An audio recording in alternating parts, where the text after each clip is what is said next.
Bismillahirrahmanirrahim. Assalamualaikum warahmatullahi wabarakatuh. Selamat datang kembali di channel saya yang insya Allah kali ini akan membahas soal hadis-hadis populer tapi yang ternyata doif bahkan palsu.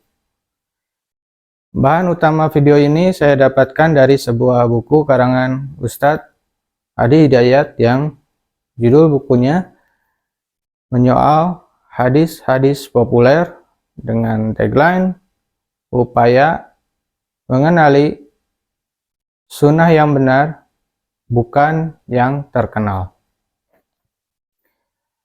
Ada 3 hadis populer tapi ternyata doif yang sudah saya sampaikan di video-video sebelumnya. Sekarang saya akan melanjutkan ke hadis populer lainnya yang ternyata doif. Padahal populer ya. Yaitu berhaji dengan uang hasil korupsi. Jadi di bukunya saat Ustadz Adi Hidayat sedang kajian online, ada seorang Ustadz yang menyampaikan pandangannya sambil menyampaikan hadis Rasul, yaitu orang yang berhaji dengan harta yang haram seperti korupsi, maka talbiyahnya tidak dijawab, hajinya tertolak. Menurut Ustadz Adi Hidayat dan kebanyakan orang pastinya kalau melihat maknanya sangatlah amat baik dan bernilai, dan ungkapan tersebut sangat populer di kalangan para pembimbing haji dan umroh. Tapi tentu saja walaupun bermakna baik dan bernilai, tetap harus dicek terlebih dahulu validitasnya, apakah betul ungkapan tersebut hadis Rasul. Apakah ungkapan tersebut bisa dinisbatkan pada Nabi Muhammad SAW? Beliau, Ustadz Adi Hidayat pun di dalam bukunya langsung mencari tahu soal hadis tersebut. Beliau mencarinya ke sumber-sumber primer kitab hadis yang sahih, sekitar 45 cetakan kitab. Dan karena tidak ketemu dalam 45 cetakan kitab tersebut, akhirnya beliau pun mencari ke beberapa kitab musnad dan hasilnya pun sama, tidak ditemukan.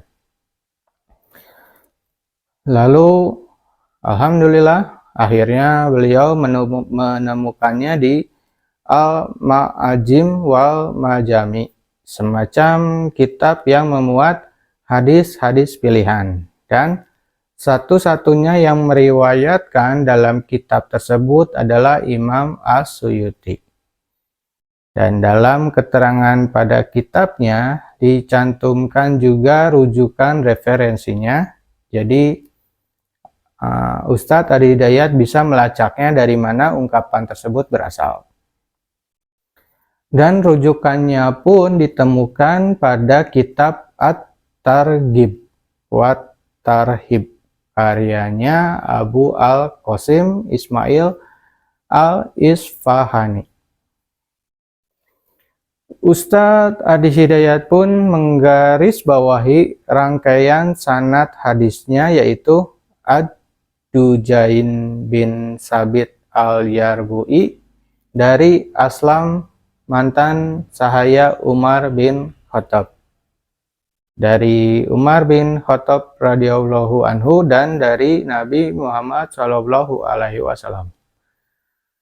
Rangkaian sanad lengkapnya bisa dilihat dalam bukunya Ustadz Adi Hidayat. Nah, para kritikus hadis menilainya lemah dalam sisi sanadnya, yang kelemahannya terletak pada Ad-Dujain bin Sabit Al-Yarbu'i. Karena sosok tersebut dikenal sebagai sosok yang tidak kredibel dalam meriwayatkan hadis. Sedikitnya ada lima imam besar yang menilai secara jelas dan tegas soal sosok Ad-Dujain tersebut. Imam Az-Zahabi menilai Ad-Dujain sebagai sosok yang tidak dapat dijadikan hujah. Imam Yahya bin Ma'in menilai hadis yang diriwayatkan oleh sosok Ad-Dujain sebagai hadis yang tak bernilai apapun.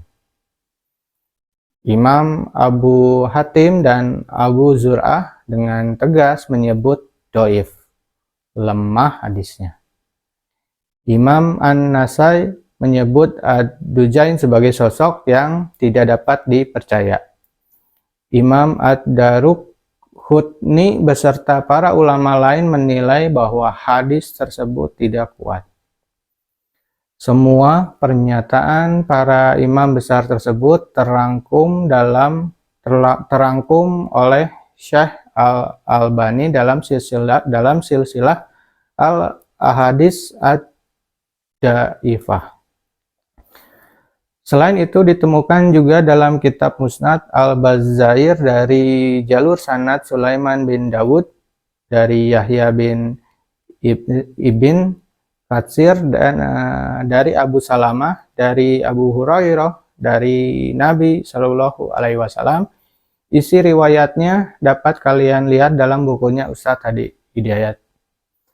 Nah, pada riwayat tersebut Al-Albani menilainya doif jiddan, yang artinya lemah sekali tingkat kesanadannya. Karena pangkal kelemahannya terletak pada sanad Sulaiman bin Daud. Karena Sulaiman bin Daud adalah sosok yang sangat tidak kredibel, dan kelemahan tersebut juga diakui oleh para kritikus hadis, seperti Al-Haythami dalam kitabnya menyebut bahwa sosok Sulaiman bin Daud sebagai doif, lemah. Ibnu Ma'in menyebutnya Laisa bin Syai, artinya tidak ada apa-apanya. Imam Al-Bukhari menilai Sulaiman bin Daud sebagai munkarul hadis, yang artinya riwayatnya tidak dapat diterima. Karena sosok tersebut sering lupa, sering melakukan kesalahan, dan sering berbuat fasik terang-terangan. Fasik itu artinya tidak menaati perintah Allah Subhanahu wa Ta'ala. Jadi sering melakukan dosa secara terang-terangan. Dan oleh para kritikus hadis lain malah menyebutnya matruk, karena sosok Sulaiman bin Daud sering berdusta, dan hadis tersebut harus ditinggalkan, tidak dipakai. Kesimpulan dari semua itu bahwa hadis Nabi Shallallahu Alaihi Wasallam soal berhaji dengan uang haram atau korupsi memiliki kualitas yang sangat lemah, doif jiddan, dan termasuk tingkatan hadis matruk, sehingga tidak bisa dijadikan sebagai sandaran hukum. Walaupun demikian, karena maknanya amat sangat baik, tidak bertentangan dengan Al-Quran, dan juga tidak bertentangan dengan sunnah-sunnah yang sahih, lebih baik para ustadz, penceramah, para ulama, dan para pembimbing haji dan umroh seyogianya, sepatutnya, sebaiknya menggunakan ayat-ayat suci pada Al-Quran dan pada hadis-hadis yang sahih, daripada menggunakan hadis yang sangat doif itu, yang bahkan dinilai hadis matruk. Contoh ayat pada Al-Quran yang bisa digunakan untuk hal seperti ini adalah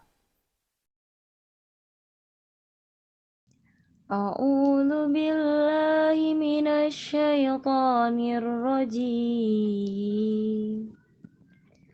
Bismillahirrahmanirrahim. Wala ta'kulu amwalakum bainakum bil batili wa tudlu biha ilal hukami litakulu fariqom min amwalin nasi bil ismi wa antum ta'lamun. Shadaqallahul azim. Yang artinya, dan janganlah kalian saling memakan harta sesamamu dengan jalan yang batil, dan janganlah kamu menyuap dengan harta itu kepada para hakim dengan maksud agar kamu dapat memakan sebagian harta orang lain itu dengan jalan dosa, padahal kamu mengetahui. Quran Surat Al-Baqarah ayat 188. Selain itu juga ada ayat suci lainnya pada Al-Quran, yaitu A'udzu billahi minasyaitonir rajim. Bismillahirrahmanirrahim. Ya ayyuhalladzina amanu la ta'kulu amwalakum bainakum bil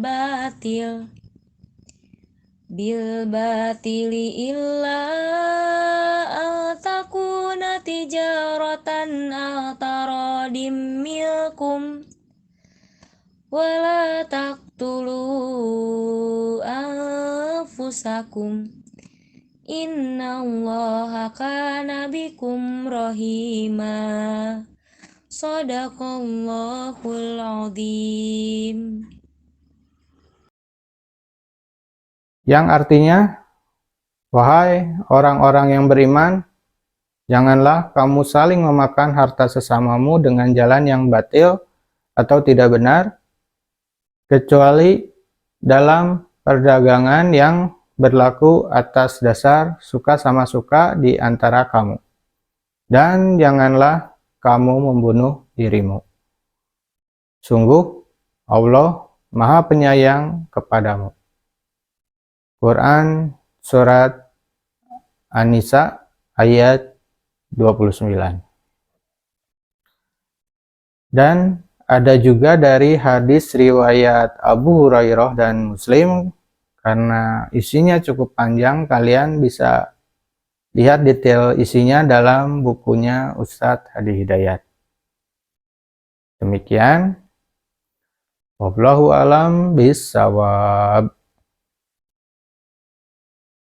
Alhamdulillah, segala puji dan syukur hanya milik Allah.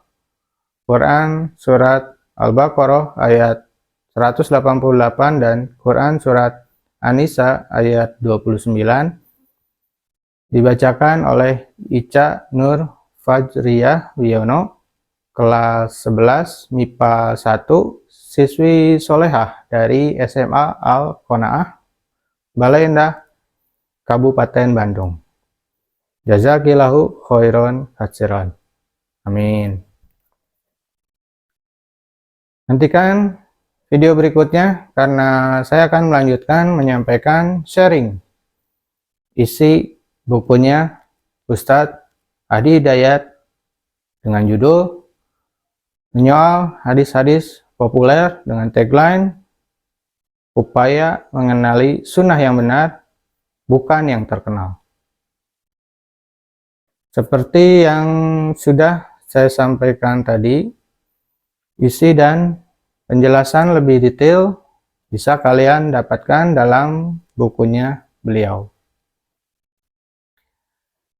Saya mohon maaf apabila ada kesalahan dalam penyampaian, karena saya hanya manusia dan kesempurnaan hanya milik Allah.